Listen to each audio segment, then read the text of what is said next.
Selamat sore, halo para future leaders yang ada di panggung FIF. Apa kabar? Kurang keras. Apa kabar? Alhamdulillah. This is interesting. Tema yang kami pilih bukan menutup sih. Di hari kedua ini adalah Gen Z versus everybody. Ada yang pernah dengar kan istilah Jakarta versus everybody? Pernah kan? Gitu. It's like a love and hate between Jakartans sama the rest of Indonesian people, I guess, I don't know gitu. Tapi itu juga relevan dengan kita ngomongin Gen Z. Di sini millennials coba angkat tangan. Iya. Pernah nggak? Ini aku sambil duduk ya. Pernah nggak ada komplain misalnya dengar, Gen Z itu susah deh kalau dikasih tahu nggak mau dengerin, bener nggak? Oke. Tapi padahal pas mereka masih muda-muda nih, millennials masih usia belasan, hal serupa juga dikatakan oleh Gen X. Gen X bilang, ini millennials disuruh jadi PNS nggak mau. Ya, masa kerjanya jadi musisi? Mau dapat apa? Ya nggak? Apa pensiunnya? Siapa yang ngerasain kayak gitu? Coba. Nah, pasti ada tuntutan dari orang tua bukan? Saya rasa itu yang membedakan generasi X, generasi millennials dan Gen Z. Mereka punya caranya masing-masing, either itu untuk survive atau merasa ada value dalam hidupnya. Nah, saya Ayu Utami akan sedikit membacakan monolog. Ini bikinnya udah agak capek, jadi tolong didengar ya pemirsa. Nah, dalam hal nilai, sikap dan harapan tertentu, mungkin ada beberapa perbedaan pandangan dari generasi yang berbeda dalam menyikapi kehidupan mereka, terutama di ruang kerja.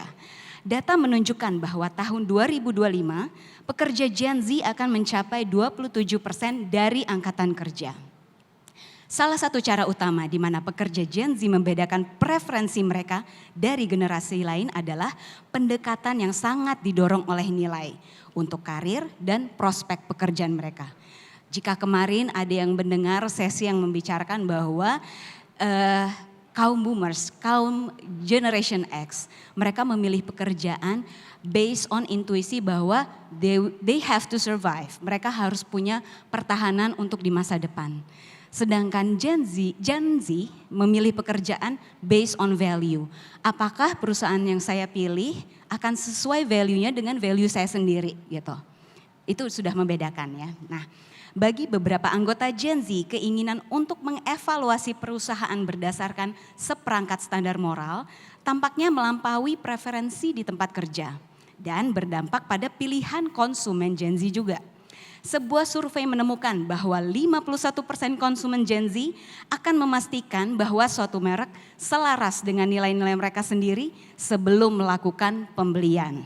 Ini mungkin disadari oleh banyak brand selama 2 hari kita konsorsium ya sepertinya bahwa consumer saya ini tampaknya sudah banyak bertanya nih, ini value-nya apa, untuk lingkungan baik atau enggak, seperti itu.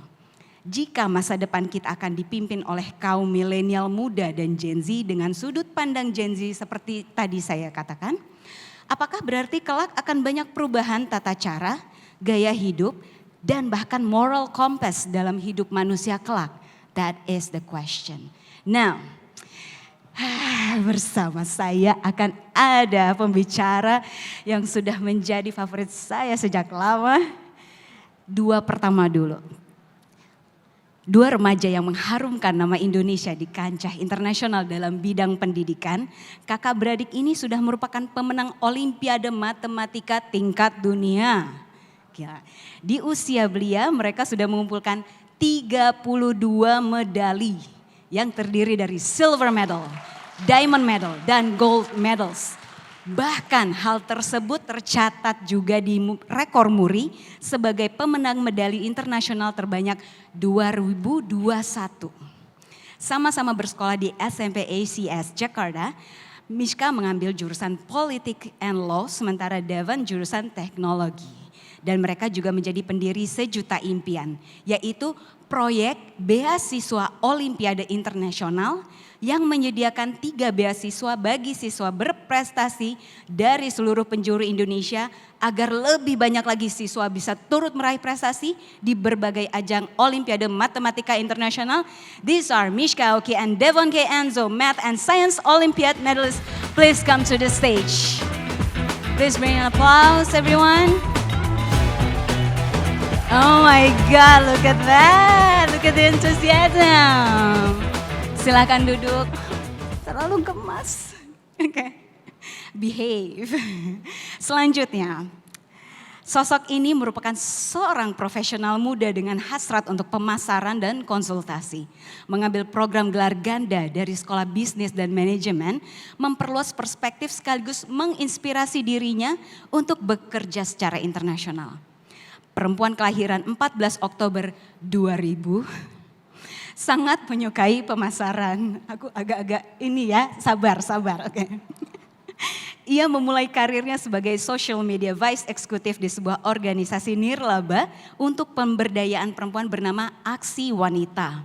Juga berprofesi sebagai penyanyi, Marsha sempat menghabiskan hampir 1 tahun sebagai editor majalah untuk majalah-majalah yang diterbitkan oleh Himpunan Mahasiswa SBM serta magang di sebuah perusahaan makeup lokal di Indonesia bernama Rollover Reaction. Of course, most of you knows.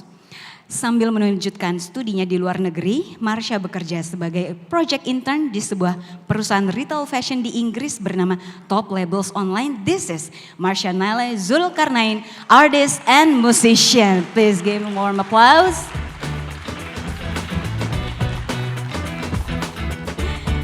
Thank you Marsha, silakan. Nah, yang satu lagi. Dari generasi berbeda yang akan memberikan sudut pandangnya ya. Pada tahun 2012, Kris Tahir pernah meluncurkan BB Cam, aplikasi filter foto dan foto gratis untuk BlackBerry yang mencapai puncaknya dengan lebih 300.000 pengguna di seluruh dunia. Remember BlackBerry? Jangan-jangan kalian udah gak pakai BlackBerry, udah era iPhone, jangan-jangan. Yeah. Namun bisnis ini tentu tutup setelah 2 tahun karena popularitas BlackBerry yang menurun. Tapi peluang industri yang berfokus pada sistem kesehatan Indonesia muncul. Nah, disinilah perempuan kelahiran 15 Desember ini meluncurkan dokter.id pada tahun 2014. Sebuah platform yang menghubungkan dokter, saran kesehatan dan pengobatan gratis. Ia juga tak lepas dari perannya dalam pemberdayaan perempuan. Ia adalah angel investor yang berinvestasi di startup yang diprakarsai oleh pengusaha perempuan sekaligus content creator yang videonya selalu viral. This is Grace Tahir, Direktur Maya Pada Hospital and Digital Creator. Welcome. Seru sekali ya, aduh ngeliat fotonya di belakang. Wah, ini dia nih, seperti tadi saya bilang sepertinya ini salah satu sesi most anticipated karena bisa dilihat itu sampai berdiri di belakang. Terima kasih loh atas antusiasmenya berada di sini. Thank you, tepuk tangan dulu untuk kalian semua. Thank you so much. Oke, sekarang kita ngomongin generation gap ya. Di sini ada milenial, ada Gen Z di tengah-tengah kita, and then ada Generation X. We are proud of our generation ya Mbak. Yes. Jadi kalau di belakang panggung aku panggilnya Ibu Grace, hormat. Tapi kalau di atas panggung karena content creator, so it's Mbak Grace. Oh I love it. Kita mulai dengan Mbak Grace dulu nih ya Mbak. Mike-nya silakan. Halo. Yeah. Hai. Hai. Ya aku ngefans deh, seneng deh lihat kontennya. Thank you. Mbak Grace, sebenarnya apakah sebenarnya Gen Z bisa menjadi generasi versi lebih baik dari milenial atau generasi-generasi sebelumnya dan kenapa? Pertanyaannya bukannya apakah bisa, tapi sudah pasti harus. Karena kalau kita lihat setiap negara itu kan terus maju, ya kan? So mau nggak mau mereka tuh harus bisa, ya kan? Dan kalau kita memberikan satu mentality kepada next generation, bahwa mereka harus, bahwa this country belongs to you guys. Dan mereka dikasih that confidence, that boost, that encouragement. Mereka pasti bisa. Tapi kalau kita yang tua-tua ini mau terus berkarya, berkuasa, nggak mau turun dari tahtanya kita, mau terus merasa kita punya generation the best, kita nggak mau share kita punya knowledge kepada yang the next generation, then the mistake is not with the Gen Z, the mistake is with the older generations gitu loh. Oke. That's why I said bukannya bisa apa nggak bisa, tapi you have to, they have to, and they will. I believe that. Oke, itu bisa jadi pressure kata Mbak Grace, you have to, it's quite a pressure ya. Tapi kalau kita ngomongin soal content creation Mbak, dengan posisi Mbak Grace sekarang gitu, sebenarnya kan sudah posisi yang jam sibuknya itu kayaknya 24/7 gitu, tapi masih bisa bikin konten gitu. Apakah itu salah satu usaha untuk merelevansi diri dengan Gen Z? Kalau kata-katanya merelevansikan diri itu kesannya, sorry to say, I would say it's a bit too shallow ya. Oke. Karena itu bukan poin saya untuk biar kelihatan cool, biar bisa masuk jadi Gen Z. That is not the whole point at all gitu. Oke. I do believe right now, dan Mbak Nana Naswa Shihab suka bilang, kita tuh dari tsunami information. Jadi saya dikasih satu privilege untuk ada satu suara bisa bikin konten. Through my channels, whatever it is. Saya ada satu tanggung jawab gitu loh. Saya harus kasih satu informasi atau konten yang bisa entertaining tapi juga ada building up-nya, inspirational. So that's my purpose kenapa bikin Everest Media. Jadi bukan untuk cuma buat iseng-iseng. Ada orang suka salah paham. Bahkan teman-teman dekat saya suka paham, Grace lu ngapain sih? Kayak kurang kerjaan. Atau dipikirnya cuma hobi doang. Tapi sorry, it's not a hobby, it's a real job. I have real people working for me in this company. It is a startup company, it's still very small because kita baru bangun this year. Tapi again, the goal is not to be just relevant or whatever, it's not about that. Oke. Tapi kembali lagi misalnya kita ngomongin ke Gen Z gitu. Jadi it's real, itu bukan kegiatan yang iseng-iseng doang sebenarnya gitu ya. Berarti kalau kita kembali lagi ke Gen Z, menurut sudut pandang Mbak Grace, sebenarnya benar gak sih tanggapan netizen tuh Gen Z itu banyak kelemahannya? Kayak males gitu, cepet capek, dikit-dikit pegel gitu. Banyak yang ketawa. Ini judulnya aja udah Gen Z versus everybody. Terus ini gue dosennya adalah Millennial Gen Z Summit. Jadi itu gak ada Gen Z belain gue. Jadi gue agak susah ngomong begitu jujur aja. You know, is there any Gen X by the way here? Any Generation X? Ada gak Gen X di sini? Nobody here? Gen X? Please ngaku. Oh my gosh. Seriously. Oh you're alone. Wait, nobody knows Nirvana here? Come on, who knows Nirvana? Come on, stand up. Stand up if you know Nirvana. Who knows Nirvana? Yeah, you serious? Atau coba beli kaosnya doang saja, tapi nggak tahu bandnya. Coba apa? Oke, ayo ibu di depan. Apa lagu Nirvana? Yeah. Editor in chief Pop Bella, tahu dong. Aku lupa questionnya. Oke, Iya. Right. Kalau kita bilang, gini ya, kita mau be fair aja ya. Menurut saya itu mau setiap generasi pasti ada kelemahannya. I don't think it's just Gen Z lah ya. Dan kadang-kadang when we talk about kelemahan ini, sebetulnya bukan males ya. Because to be honest, I have a company. Ada satu orang lebih tua dari saya loh ya. If you can imagine, ada betul. So, tapi males banget gitu loh. And he's not Gen X, he's not even Gen Z gitu loh. Jadi males itu bukan masalah generation, maksudnya masalah orang ya, bukan masalah generation ya. Oke. Tetapi kenapa Gen Z suka dibikin joke, ya dibikin memes, karena it's the perceptionnya aja. You know, yang bikin joke kadang kebanyakan mungkin orang lebih tua. You know what I mean? Making joke adalah anak muda tahu apa sih? Lu cuma taunya bikin konten atau whatever that you guys do gitu loh. Joget-joget di TikTok gitu ya. Like TikTok ngapain sih cuma dansa-dansa dong apa gimana? You know what I mean? So it's the perception that is wrong. Tapi I don't personally think that Gen Z categorically adalah orang-orang yang males. I don't think so. The way they approach problems itu memang quite different from my generation, obviously. Yes, and my generation. Yes. So it can be considered as lazy to certain people, but for me, it's not about laziness. It's just about different ways of answering the problems or solving the problems. Oke, this is interesting. Berarti itu bisa juga berakar dari pendidikan di rumah ya. Dan pendidikan juga apa yang mereka dapat gitu ya.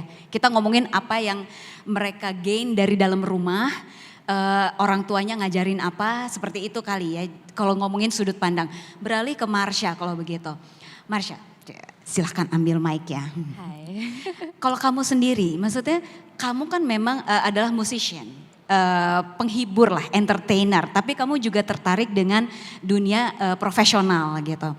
Kalau misalnya generasi aku tuh masih merasakan kayak being musician tuh nggak menghasilkan duit kalau kata orang tua dulu gitu kan, mau jadi apa gitu. Padahal mereka nggak tahu Sheila on Seven tajirnya kayak apa gitu kan.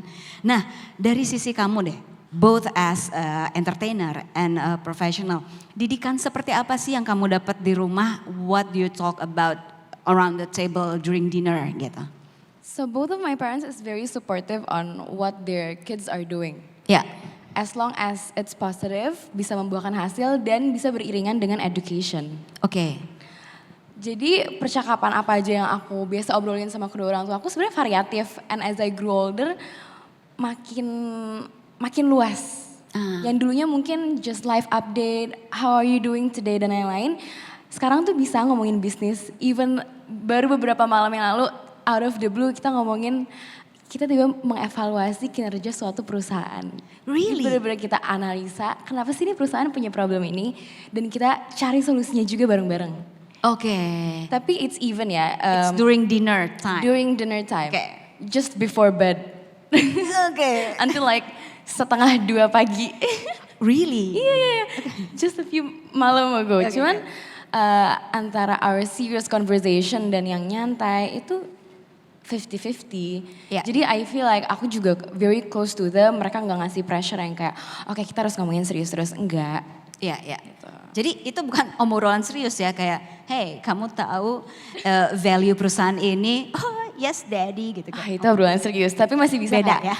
Kak, kamu lihat gak kemarin brand ini ngeluarin tas, itu masih bisa kok. Masih Oh, oke, ada oke. Masih ada conversation lah ya. nyantai dan serunya gitu. Nah ini menarik karena aku juga sempat nanya dengan CEO-nya IDN Media gitu. Kalian tuh ngobrolin apa sih kalau misalnya di meja makan gitu. Kok bisa build IDN at early age. Jadi mungkin probably mid 20s mereka udah mulai memikirkan kita bikin IDN Media yuk gitu kayak. Sementara aku umur 25 itu di meja makan udah nanya jadi kapan? Ya enggak, ya enggak. Udah kapannya lewat. Jadi kapan lagi punya anaknya? Ya enggak? Love. Gitu. Beralih ke Mishka sama Devon deh kalau begitu. Ini kalian kan sudah tercatat sebagai pengumpul medali dan itu sampai 32 gitu ya. Berada di Olimpiade Matematika gitu. Sebenarnya didikan, ini pertanyaan gak cuma dari Ibu Grace tadi di belakang panggung, tapi juga aku sempat dengar misalnya kayak para tamu yang hadir, itu Mishka sama Devon, gila ya, itu orang tuanya didiknya gimana sih kok bisa jadi ahli matematika kayak gitu. Most of the questions itu, bisa dijawab? Ya, jadi kami berdua sangat bersyukur ya di pandemi ini kami bisa menangkan 98 medali dari Olimpiade Matematika dan Sains Internasional. Iya. Jadi selain kita harus selalu rajin belajar dan pantang menyerah, kami berdua percaya bahwa faktor-faktor yang sangat mempunyai peranan penting dalam kesuksesan kami berdua are actually coming from the life lessons ya, yang diajarkan oleh orang tua kami kepada kita berdua sejak kita kecil. Iya. Oh. Ya, betul. Jadi life lessons ini misalnya seperti how important it is to have a positive mindset, how to set a goal and be persistent. Okay. Juga how to maintain our success and make a good use of it. Dan juga bagaimana kita harus selalu humble dan mempunyai suatu keinginan to help others. Where in the end I believe that this could make us become a better version of ourselves. Dan juga kami berdua percaya ya bahwa life values inilah yang membawa kami to where we are right now. Dan juga membantu kami to set what kind of person we are and how we are as a person. Iya, mungkin some people wonder ya, how can these life values play an important role in our success in helping us getting these medals? Okay. Tanpa mempelajari life lessons ini, tentunya kita masih bisa rajin belajar ya, mengikuti lomba-lomba, mengejar prestasi, but at the end of the day, the question is, apakah kita tahu kita melakukan ini semua untuk apa? Apa goal kita sebenarnya? And what is the purpose of doing all of these? Karena dengan mengikuti lomba-lomba dan mengejar prestasi is not just for the wins. There's so much more than just a competition and there's so much that we can gain from it. Dan dengan memiliki life values ini, kita bisa menggunakan ini sebagai suatu foundation dalam menjalani our life journey supaya kita bisa menjalani hidup kita dengan lebih terarah, lebih baik dan happy. Karena we know that we do all of these things for a purpose. And in the end, ini bisa membantu kita to achieving our goals. Yeah. So what is your goals? Sebenarnya purpose-nya apa? Ini jadi pertanyaan karena aku juga penasaran, kalian sehari belajar berapa jam sekali ya gitu, kayak what's your purpose? Boleh? Siapa Ya, duluan? Jadi memang the purpose of kita mengikuti kompetisi ini memang first adalah kita kan get to gain mathematical knowledge ya. Kita get to learn more new skills di matematika. Tetapi memang sebenarnya the real one is dari kita kecil orang tua kami sudah bilang ya ke kita dan sudah mendidik kita berdua dan bilang bahwa yang penting bukanlah hasil akhir. Tetapi yang lebih penting adalah prosesnya untuk bisa mencapai ya tujuannya itu.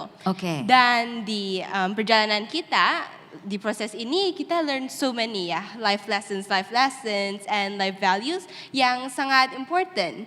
Iya, dan kita mempelajari many different life values ya, dan juga life lessons. Misalnya seperti untuk selalu determination, mempunyai commitment, and selalu persistence dalam reaching our goal. Dan dengan ini kita kan juga dapat mempelajari bahwa untuk menjadi suatu juara atau untuk reach your cita-cita kalian, kan kita harus sacrifice ya untuk komitmen kita. Dan dari sini kan ada banyak sekali ya hal-hal yang dapat kita pelajari yang dapat digunakan in our future dalam kehidupan kita nantinya. Ngomongin dari tadi berarti relate nih. Tadi seperti yang saya bilang ngomongin values and purpose. Kalau dulu kan purpose-nya adalah I have to survive, kayak aku kerja mencari gaji untuk hidup gitu. Kalau ini values and purpose gitu. Kembali ke Mbak Grace nih. Kalau kita melihat generasi milenial dan Gen X yang merasa Gen X yang merasa era 90-an itu ada dan 2000 itu adalah era terbaik. Karena itu kan kita merasakan era analog terus ke era digital. Jadi seolah-olah kita tuh kayak gue tuh udah tahu asam garam gitu. Dari kalian gak tahu cara ngerekam lagu dari radio. Terus muter kaset pakai pensil ya kayak gitu ya. Sampai ke era digital kalau nonton tuh laserdisc gitu. Kalian pernah gak sih nyium bau laserdisc? Of course not. Itu enak banget ya bau laserdisc, gak ngerti. Tapi hal negatifnya itu menjadi kita agak tertutup ya Mbak. Maksudnya kayak kita sedikit tidak membuka diri sebagian, gak semuanya. Terhadap perubahan yang dilakukan oleh Gen Z. Nah, tapi sebenarnya Gen Z ini bisa menjadi pendobrak gak sih Mbak? Bahwa ada nilai-nilai yang tertanam di generasi milenial dan generasi X yang sebenarnya bisa lebih mereka lakukan lebih baik lagi gitu. Karena kita melihat karena digital age ini, it goes by really fast. Yes. Ya kan? We talk about revolution back like in the 18th century, 19th century itu benar-benar takes like 100 years to change kan, from one to the other. Tapi kalau kita memang digital revolution ini benar-benar luar biasa cepat sekali perputarannya, turnovernya.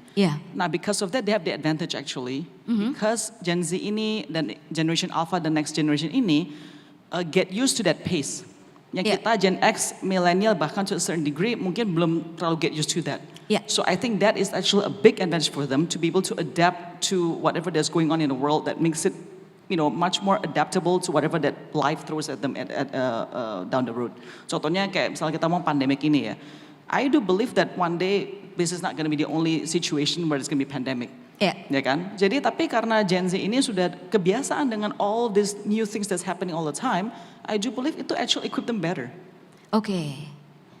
Lebih baik ya. Nah, kalau ngomongin dari sisi perusahaan gitu, pengembangan bisnis deh. Apa sih sisi positif Gen Z yang sebenarnya perusahaan bisa lihat yang sekiranya membawa perubahan signifikan terhadap pengembangan bisnis atau kemajuan bisnis dari sisi seorang pemilik perusahaan, gimana Mbak Grace?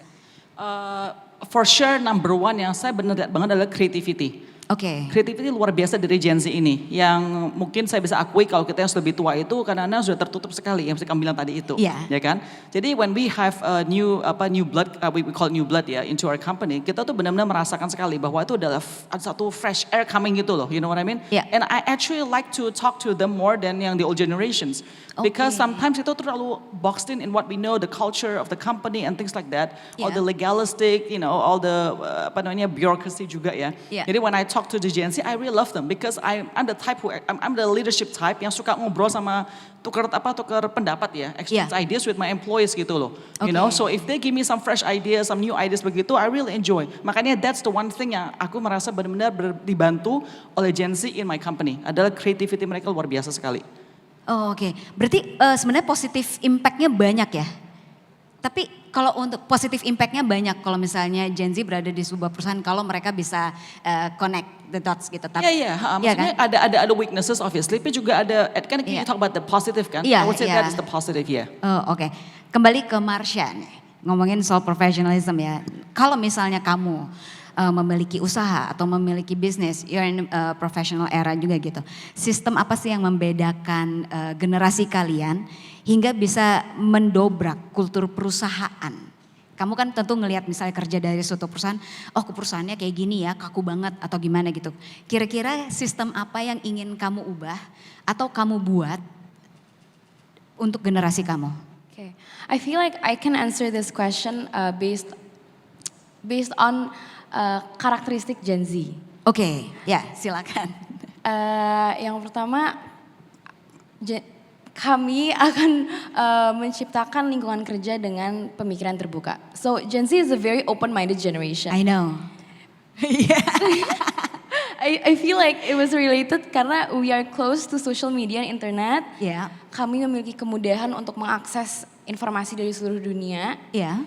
Dengan memiliki wawasan yang luas, it pushes us to be a generation yang berpikiran terbuka dan mudah untuk mengekspresikan pikiran kami gitu. So when it comes to problem solving, solusi yang disajikan oleh Gen Z seringkali out of the box.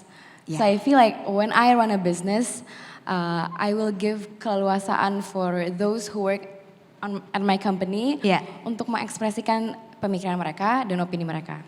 Oke. Yang kedua, menciptakan work-life balance, which it was a popular term pada saat ini. Tapi bagi Gen Z itu penting untuk bisa mengimbangkan antara their life and their work life gitu. Oke, jadi hustle culture itu no for Gen Z? Harus diimbangkan dengan socializing atau healing, Mental health gitu mental ya? health nomor satu priorities. Dan I guess karena Gen Z ini tumbuh beriringan dengan teknologi dan digitalisasi, kami sering kali menggunakan, memanfaatkan teknologi as banyak sekali keperluan, salah satunya problem solving. So when mencari informasi ya. So when they owns the company, they will utilize technology as penyelesaian pekerjaan gitu. Oke, tapi ini juga terjadi di Mishka dan Devon, maksudnya kalian juga mengutilize social media untuk mempromot pendidikan gitu ya. Kalian kan juga dengan konten-konten grammar gitu. Aku juga sering di komen gitu ya sama ponakan sendiri, whom, whose, it's who. Gitu. Terus kayak suka dikomplain gitu soal grammar, tapi I love your contents karena kayaknya itu inspiring sekali. Nah ngomongnya itu sebenarnya setelah pendidikan ini gitu, setelah kalian mengikuti Olimpiade Matematika gitu, proyeksi ke depan tuh kalian itu ingin melakukan apa sebenarnya? We believe that there's no limit to what person, everyone, all of you can do. Dan if we set our mind to it, everything is possible. Oleh karena itu kami berdua percaya bahwa tidak ada perkataan bahwa mimpi seseorang terlalu tinggi. dan kita tahu bahwa perjalanan kita masih sangat panjang ya. Saat ini saya masih berumur 12 tahun dan Mishka 13 tahun. Dan kita tahu bahwa dream can change along the way. Ya, dan di saat kita growing up, things change. Our life change, our preference change. And as we are still in the process of shaping ourselves as an individual person, I don't think there is any specific thing that I can say is certain. Tetapi tentunya kalau sekarang ditanya apa cita-cita yang kami inginkan, ya saya sendiri ingin memiliki perusahaan yang bergerak di bidang teknologi ya. Jadi Oke. seperti Elon Musk. Dan untuk kakak saya Mishka, Saya mau bekerja somewhere di law dan politik. iya. Oke. Tetapi kami berdua tahu bahwa hal tersebut masih bisa berubah. Dan juga selain itu banyak ya orang yang mengatakan do the things you love. Tapi kita di raised in a family where orang tua kami mengajarkan kepada kita bahwa first of course try to do the things that you love. Tapi selalu ingat bahwa tidak semua orang dapat melakukan pekerjaan yang mereka sukai. Jadi yang paling penting adalah kita harus bisa beradaptasi dengan situasi kita nantinya. Yang terpenting bukanlah mencari pekerjaan yang kita sukai, tetapi mencari cara untuk mencintai pekerjaan yang kita dapatkan nantinya. Selain itu, of course, to be successful on whatever we do later on setelah menyelesaikan pendidikan ya. Yeah. One thing will remain the same. We have a passion towards education ya. Yeah. Dan sebagai salah satu project personal kami, we want to give back towards the education in Indonesia somehow. Saat ini kami sudah memiliki program Sejuta Impian, di mana kami memberikan beasiswa kepada anak-anak Indonesia berprestasi dari seluruh penjuru Nusantara. Dan melalui program ini, kami memberikan beasiswa Olimpiade, di mana kami memberikan full support kepada adik-adik supaya mereka bisa mengikuti Olimpiade internasional. Dan Wow, that's amazing. Dan saat ini bimbingan kami sudah berhasil membawa 7 gold medals dan 2 silver medals untuk Indonesia. Wow, aduh. Harapan kami adalah untuk kami bisa memberikan beasiswa ini kepada lebih banyak lagi ya anak-anak berprestasi di Indonesia. Dan selain itu di bulan Oktober ini kami akan mengembangkan program kami dengan memberikan bimbingan belajar tanpa biaya kepada teman-teman di Indonesia. But of course, this is nothing compared to what we believe our program can contribute kepada pelajar-pelajar di Indonesia 1-2 tahun ke depan dan seterusnya. Jadi memang adalah suatu harapan besar kami ya, jika kami bisa membuat suatu perubahan yang besar, perubahan yang lebih baik terhadap edukasi di Indonesia nantinya. Oh. And they're not even 15 yet. Kayak umur 13 dan 14. 12 dan 12 dan 13. Not even 15. Amazing. Tapi dari jawaban kalian punya perspektif yang sangat luas banget, tidak hanya untuk diri sendiri di masa depan, tapi juga concern terhadap pendidikan dan ingin mendorong teman-teman seusia kalian untuk maju bersama juga demi masa depan. Now, pertanyaan berikutnya adalah berkaca pada sistem pendidikan sekarang, tentu tidak semua orang punya luxury untuk mendapatkan pendidikan seperti kalian maupun pendidikan seperti di rumah ya, gitu. Tidak semua orang memiliki orang tua seperti itu. Kemudian juga ada peer pressure, tentu kalian Marsha, Devon dan Mishka menggunakan sosial media pasti ada hate comments, terus kayak sindiran, ngapain sih misalnya kayak gitu ya. Tapi hal itu merujuk pada sebenarnya di masa mendatang sistem pendidikan seperti apa atau social culture seperti apa yang kalian harapkan berubah ketika kalian nanti mungkin di usia 20-an, 30-an dan akan menjadi leaders di masa depan. Kami rasa dengan adanya perubahan-perubahan di dunia pendidikan yang memang saat ini sedang dilakukan ya, Ya. including the program Merdeka Belajar, we could see that it is going to where we feel it needs to. So di kesempatan ini, in this opportunity, let me take on the peer pressure issue here, Oke. yang memang seringkali terjadi di sekitar kita saat ini ya. Meskipun hal ini kita tidak alami sendiri, Ya. tetapi kita lihat, we see that there are so many people who keeps on relying on their image and social status. How people perceive them, how people look at them, bagaimana pandangannya orang lain terhadap mereka. Ya. Dimana I believe ini semua sangatlah salah ya. Dan juga most of the time this would have a negative effect. Efek yang tidak baik terhadap seseorang. Ya. Dan as we know, banyak sekali orang-orang, people these days who are always comparing themselves with others and the success of others. Ya. Dimana ini kan bisa mengakibatkan low self-esteem, tidak percaya diri, dan juga membuat seseorang itu a person who they are not, just so that they can please their peers. Ya. Dan juga ini adalah salah satu alasan ya, reason mengapa the rate of depression in teenagers has recently kept on increasing. Yeah, especially with Gen Z ya, di mana they breathe social media Yeah. and how their social media performance and look, it's so important. I think it's very important bahwa kita sebagai individual Yeah. tidak boleh fokus on how people perceive us, but instead to love who we are as a person.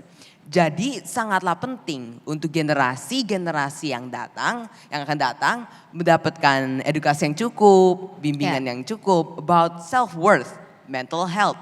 Apalagi di perkembangan zaman where more and more things become artificial. Ya, jadi adalah harapan besar kami bahwa akan adanya suatu perubahan dari government, instansi pemerintah, Yeah. atau badan sekolah, dan pendidikan lainnya untuk ikut serta mengambil peran dalam menanggapi masalah ini. Supaya generasi-generasi yang baru nantinya akan lebih baik lagi. Wah, kalau Marsha gimana nih? Terakhir nanti Mbak Grace. Udah serius. Gimana Marsha? So in 10 to 20 years saat Gen Z yang mendominasi dunia kali ya. Ya, ya. Apa yang kamu harapkan berubah pada at least di Indonesia dulu deh, gitu, nggak usah dunia dulu deh. I can see that the world will be filled with more people yang lebih mengapresiasi dan menghargai adanya perbedaan. Ya, Dan yang kedua, so Gen Z is very aware with social, economic and environmental issue across the Yes. world Jadi nantinya pasti akan ada banyak inovasi yang dikembangkan oleh Gen Z, especially related with bidang dengan isu-isu yang sedang trending seperti environmental issue dengan menciptakan renewable energy dan lain-lain. Oke. Mbak Grace, sebagai senior kita di sini, Udah tadi nih disindir terus nih. aku juga kok Mbak. Gitu. Tapi ngomongin mereka very hopeful ya terhadap masa depan gitu. But then kalau kita sebagai orang-orang yang mungkin di generasi kita ada sisi kayak sedikit apatisnya gitu, kayaknya nggak akan berubah nih gitu. Bener nggak sih Mbak? Atau sebenarnya in 10 and 20 years mendatang gitu, bakal ada perubahan nggak sih? Gen Z ini bisa membuat perubahan nggak sih minimal di Indonesia? Baik itu di government maupun itu misalnya di social culture-nya gitu. Ya saya kan bukannya peramal ya, jadi saya nggak bisa bilang bakal ubah apa nggak ubah ya. Tetapi sekarang kita kan tadi siapa tadi yang bicara, Miska atau Devon yang bilang masalah apa instansi pemerintah? Ya, Yeah, I think you said it ya. It takes more than just one person or just one generation, whatever it is. Yeah. It takes the government, private sectors, everybody involved itu untuk mengubah satu paradigma gitu Yeah. loh. And itu harus betulnya dari dua hal. Pertama-tama correctly said, education. Education itu sudah pasti penting sekali. Iya. Dan education itu nggak necessarily harus menang medal seperti beberapa orang begini. Karena itu Yeah. kan cuma privileged people yang bisa menang medal karena mereka intellectual dan segala macam. Yes, correct. Tapi in the sense accessibility-nya itu yang penting lagi. More than anything else. You have to give more access to people to have just basic education aja. Okay, that's it. Kalau you go to like daerah Papua lah, daerah Maluku tuh banyak banget yang nggak ada even SD-nya nggak ada, mau ngomong SMP apa lagi gitu loh. Iya, betul. Ya kan? Jadi Iya, reading literacy ini masih sangat rendah sekali. So that's one. The other part ada juga sama penting adalah healthcare. iya. Jadi a country itu bisa maju kalau ada dua ini yang menopang yang sangat strong. Right? So Makes ini sense. perlu pemerintah banget untuk maximize effortnya. Again ya, Yeah. accessibility-nya. Yeah. Ngomong paling basic itu aja dulu deh. Gitu loh. So if you see a country itu mulai ada improvement in these two areas, yang basic once again, accessibility-nya, then you can say, oh this country has hope. Tapi kalau kita ngomong terlalu high level nih, kita ngomong contohnya only a certain group of people, contohnya kita ngomong healthcare. Oh biar orang nggak ke Singapura atau Malaysia untuk berobat. Itu Yeah. terlalu high end sekali, terlalu elitis menurut saya discussionnya gitu loh. Oke. Let's talk going back to the basicnya dulu saja. Iya, iya. Yeah, what can we do to get affordable healthcare? What can we do to do affordable education? So one of the things that we do in the foundation as well is to address these two matters. So that I would say the key to be able to Yes. get the country the right direction. Wah, itu sebuah statement penutupan yang enak jadinya ya. Jadi setelah ada hopeful, bagaimana cara untuk kita bisa mencapai pada posisi tersebut gitu dengan dua hal yang basic, yaitu healthcare-nya dulu, kemudian accessibility untuk pendidikan di setiap daerah. Jadi nggak cuma untuk kaum-kaum di kota-kota besar, tapi juga di desa-desa karena masih banyak orang yang jalan kaki 7 km untuk sekolah setiap hari PP. Jadi 14 kilo, can you imagine that gitu kayak. Itu masih ada di Indonesia. Hopefully ya 5 tahun, 10 tahun lama-lama accessibility pendidikan kita semakin baik ya. Sayang Pak Nadiem tadi udah pulang. Tapi hopefully panelists, thank you so much. Tapi kita belum sampai di sini karena pasti banyak Q&A nih, penasaran. Jadi kita masuk ke sesi Q&A.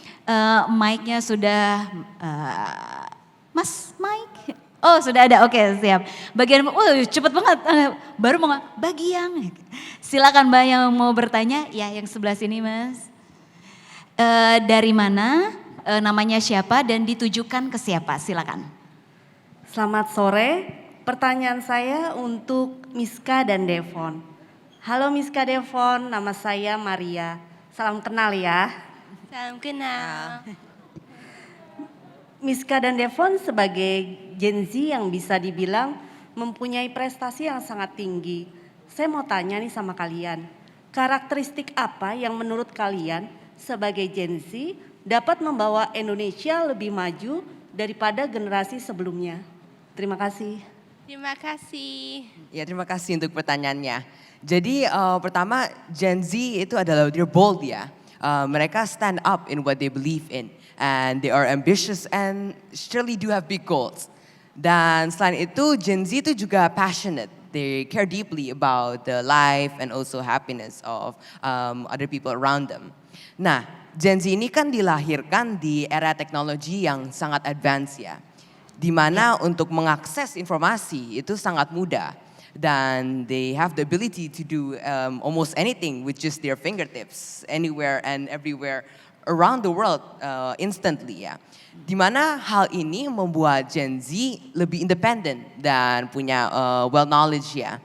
Dan hal ini juga membuat mereka lebih open minded. Karena selain mereka jadi lebih bisa menerima perubahan dunia atau accepting different cultures around the world, mereka jadinya juga bisa dilatih untuk berpikir secara kreatif and to think outside of the box. Yeah, selain itu, there are also so many unfortunate events and hardship in the world that happen within their time. Dimana events-events ini adalah events seperti this pandemic, climate change, Black Lives Matter, dimana ini semua has changed the way we live in certain degrees. Dan juga going through these hardships or maybe witnessing their family affected by these unfortunate events membuat Gen Z ini generasi yang lebih kuat ya, lebih tough, independent, and also ambitious for a better life. Dan juga membuat Gen Z itu menjadi seseorang yang lebih hardworking. Ditambah juga dengan dukungannya dari orang tua yang berasal dari generasi X yang memang is known to be great parents in teaching their children in life. Jadinya generasi Z ini tahu bahwa tidak ada kesuksesan yang datang tanpa kerja keras. Dan all of these I think all of these secara langsung atau secara tidak langsung has made Gen Z a great generation and has a huge potential to be better than previous generations. Oh, great answer. Thank you. Apakah sudah menjawab? Oke, I think we have another 2 questions. Silakan di depan. Pada cepat nih angkat tangan. Belum nafas moderatornya. Silakan Mbak, namanya dari mana dan untuk siapa? Oke, baik. Selamat sore. Perkenalkan, saya Mazaidia dari Sekolah Vokasi IPB. Pertanyaan saya di sini adalah, semisal kita berbicara tentang Gen Z dan milenial, kita sering banget melihat kreativitas mereka. Kita lihat mereka bagaimana sih semangatnya untuk improving dan bagaimana caranya mereka untuk terus semangat mau belajar banyak hal. Sering nyoba banyak hal-hal baru gitu. Nah, di depan juga ada Ibu Grace dan teman-teman yang menurut aku udah sukses banget gitu loh. Tapi di dalam proses menuju sukses itu pasti ada behind and scene-nya, ada perjuangannya, ada susah-susahnya gitu. Dan aku merasa bagaimana sih caranya untuk di dalam proses menuju seseorang itu kita tetap enjoy. Bagaimana caranya ketika burn out, ketika misalkan nanti kita ngerasa males, cara untuk menaikkan semangat itu lagi kayak gimana gitu loh. Karena jujur dari pribadi aku, kalau misalkan lagi semangat-semangatnya semangat banget gitu. Kayak ayo kita coba ini itu, ayo kita coba magang di mana gitu kan. Tapi ketika sudah burn out itu kayak aduh gimana ya yang mau dikerjain apa gitu. Gimana ya cara membagi time manajemennya. Mungkin itu sih, tips itu sih. Oh, oke, yang berarti pengen ini buat aku tanya. semuanya ya? Buat semuanya. Oke, kita mulai dulu dari yang ahli. Baik, Mbak Grace terima kasih. mungkin bisa menjawab dulu soal time management. Gimana caranya kalau kita ngomongin ini juga udah mulai masuk generasi burnout gitu ya. Karena untuk mencapai kesuksesan tentu melalui proses yang panjang. Dan di tengah-tengah itu gimana tadi agar pas lagi burnout itu bisa time managementnya gimana sih gitu? Ya. Halo, salam kenal. Beberapa orang ada komentar ke saya, Grace, where did you get your energy from? Gitu loh, kayak contoh saya berbagi di Amerika, besok langsung langsung kerja dan segala macam pada weekend and everything, right? So for me itu 2 hal ya. Pertama-tama adalah commitment. Jadi kalau saya ada janji bilang orang, I'm gonna be there even though it's like 1 day after I come back, saya akan kerjakan karena itu penting buat saya. Ya, tadi makanya hari ini pas datang ke sini saya agak terlambat, saya benar-benar feel very bad, very bad banget. Soalnya saya tipe orang nggak suka terlambat gitu loh. Jadi when we make a commitment, you really have to keep your word because itu adalah karakter kita. So that's number 1. Terus number 2, kenapa sih kamu merasa burn out apa gimana? Artinya your purpose itu pas ngerjain satu hal itu belum sesuai. Contohnya misal satu murid ya, dia dibilang sama ibunya yang suruh dia harus dapat nilai A, dia akan gampang burn out. Because purpose dia untuk apa? Dengar orang tuanya saja. Tetapi kalau seorang murid itu menyadari bahwa, if I get good grades, that's for my future. I can be a businessman, businesswoman yang successful. Jadi when you feel down, tapi kamu ada purpose itu, you will keep going. Contoh paling gampang begini deh, orang yang gak mampu, karena bisa kita ngomong tukang gojek ya, dia gak mampu, pasti capek banget kan. Tetapi kenapa gak perlu kata-kata burn out daripada tukang gojek? Kenapa? Karena dia ingat kalau dia burn out nanti di rumah gak ada makan itu anak-anaknya. You see that? Right. Yeah. Itu 2 hal, komitmen dan masalah purpose-nya dapat jatuh hal. Jadi when you get burn out, remember, what are you doing this? If you don't even know, then maybe you're in the wrong field. Gitu saja.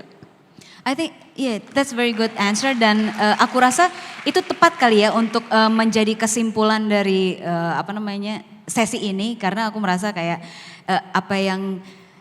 dari 3 generasi ini aku merasa dari Generation X juga banyak belajar dari baby boomers mengenai punctuality gitu. Aku juga belajar dari baby boomers gitu mengenai punctuality, komitmen gitu, determinasi. Dari Gen Z aku belajar mengenai kreativitas dan millennials juga banyak belajar hal itu dari Generation X mengenai creativity juga gitu.